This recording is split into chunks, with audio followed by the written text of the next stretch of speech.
Nobody cares. I'm gonna let you in on a little secret. Oh yeah, that's hot. But not as hot as the tea we're gonna be spilling. Don't mind me if I scream, because that just means my nails being ripped off and I can feel it in my nerves.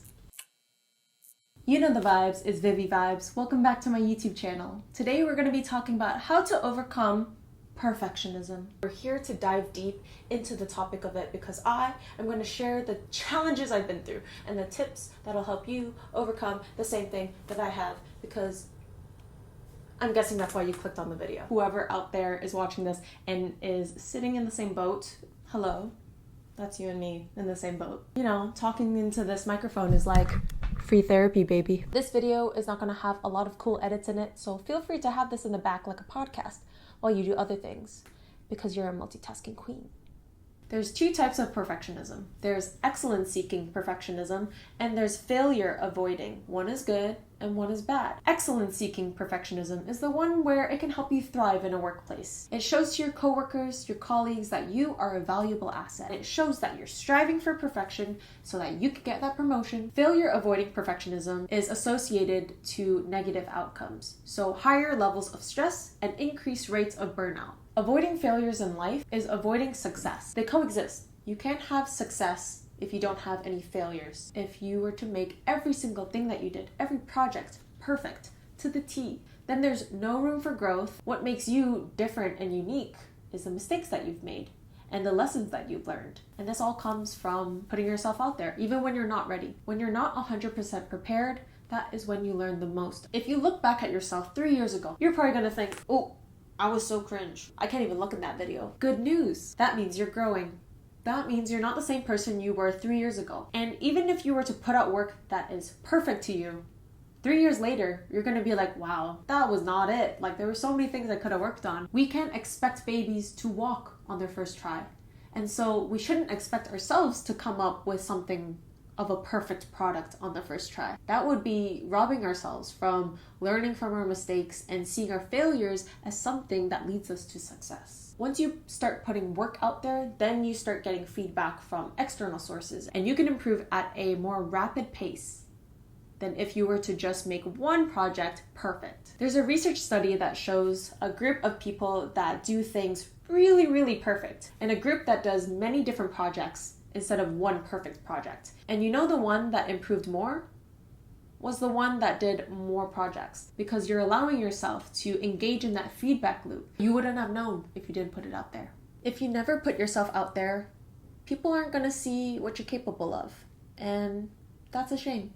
Perfectionism is a form of procrastination. Clinical perfectionism can be seen as a form of psychological inflexibility. This is where you have rigid responses to your self-limiting thoughts. If your standards for yourself are too high, you're not going to want to put yourself out there. And that will lead to analysis paralysis, where you just overthink everything and make excuses and blame things externally because that's the reason why you're not starting, right? Or is it because you're not making tangible tasks for yourself? You lose your motivation and you forget about it, and then it happens all over again. Are you not filming that video because you don't have the right equipment, you don't have the right microphone, the right camera? I'm using my iPhone, by the way, 1080p 30 frames per second. What I know, if I filmed on 4K, I would run out of space, and then that would be another excuse. I can't film because I'm out of space, which is like my issue all the time. I cleared up 10 gigabytes for this video, okay? I'm doing my best. Indecision means you care too much. I said it. My advice for you, do not ask for permission. Once I became more decisive, it saved me so much time. When I was a chronic perfectionist, I would send out pictures and videos and different versions to my loved ones. And I'd be like, which video do you like better? This one, or this one? The first one? Not gonna lie, they all look the same. When you know deep down what you wanted them to pick. Let's be real. At first I was offended, but then it became kind of liberating. People didn't know the difference. It was just me hyperfixating on it. And so when I let go of that, I let go of my perfectionism. You know yourself best, so stop asking other people. Sorry, I'm projecting, because that is something I used to do. Trust yourself, because you know what's good in the hood. Perfection is hard to achieve because it doesn't exist. Do we even exist?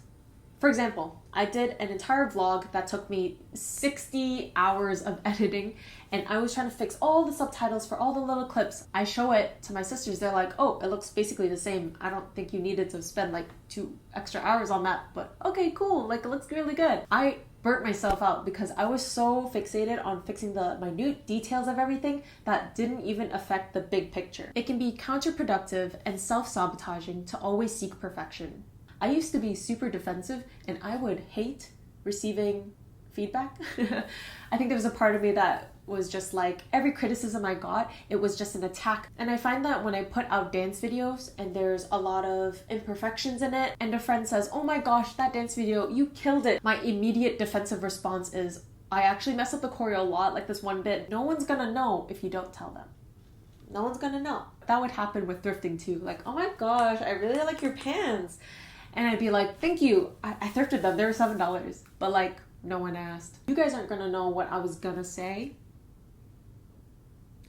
I mean, if you do, that'd be kind of creepy. So I hope you don't. Knowing and accepting that your work will never be perfect will allow you to start faster, because it gets rid of that mental barrier that you will never reach these unrealistic standards. There's less pressure, less anxiety, because you know that in your heart, it'll never be perfect. So why wait? When you embrace imperfections, you do something that strays a little different from what you usually do. I think a lot of you guys can agree, when you do something that's out of your comfort zone, or you don't think too much about it, you don't give it too much mental energy, that's when you attract. When you detach yourself from the outcome, you actually see a better result sometimes. What really helps is setting limits on things. I used to make a lot of dance videos, okay? I would film one choreography for, I kid you not, over 50 times. And this would go over the course of 3 to 4 hours. As I was filming, to my 0 to 50th take, it was slowly deteriorating in quality because I was tired, I was hungry, I wasn't thirsty, I had water, I'll tell you that. Learn from me and set limits. Now, if I were to film a short form video, then I would set the limit on 3 to 5 times. And if you really wanted to, then I can film it again another day because it's not the end of the world. But 99% of the time, you'll have a good nugget in there that you can use. You realize that it just takes more time to go through all of it, and you could have avoided having all this footage to go through if you just were decisive and made up your mind and set limits. You can save yourself so much time and inner peace. It all just takes trusting in yourself and knowing that you got a good enough shot. And that brings me to my next point, to be good enough. This is something that I learned this year. As long as you show up for yourself, that's a win. A win is a win. Apply the 70% rule. Is this 70% satisfactory? Is this good enough to put out? Instead of fixating on the minute details, which is something that I used to do because I'm a very detail-oriented person, I learned to just look at the big picture. So the solution to combating your perfectionism is to be better. We're not here to be perfect. We're here to be imperfect, because imperfect means I'm perfect. Be imperfectly perfect. I'm spitting fire right now. Actually, just air. Sadly, nobody cares. But on the bright side, nobody cares. You can just do what you want to do and don't worry about the imperfections, because most likely people are so sucked up in their own world, being their own main character. If they did notice what you did wrong, it'll last the most an hour. When someone else makes a mistake, you don't think about that for an entire week, saying like, oh, they really messed up. Okay. I did it.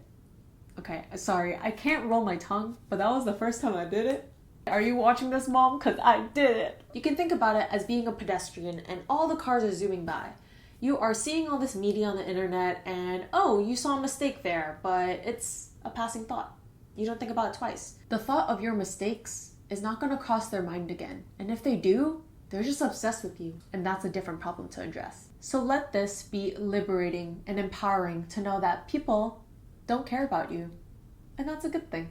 And you're watching Disney Channel. Once you start embracing that everyone is in their own little world and you are just a small speck in the universe, you'll feel freer to try new things and to experiment. You get where my head is at? I'm gonna let you in on a little secret. I was putting off this very video for months this year. These sit-down self-help videos I was putting off because I was complaining about the weather, the sun going down too quickly. I didn't have my microphone set up. My wall had a hole in it, which is true.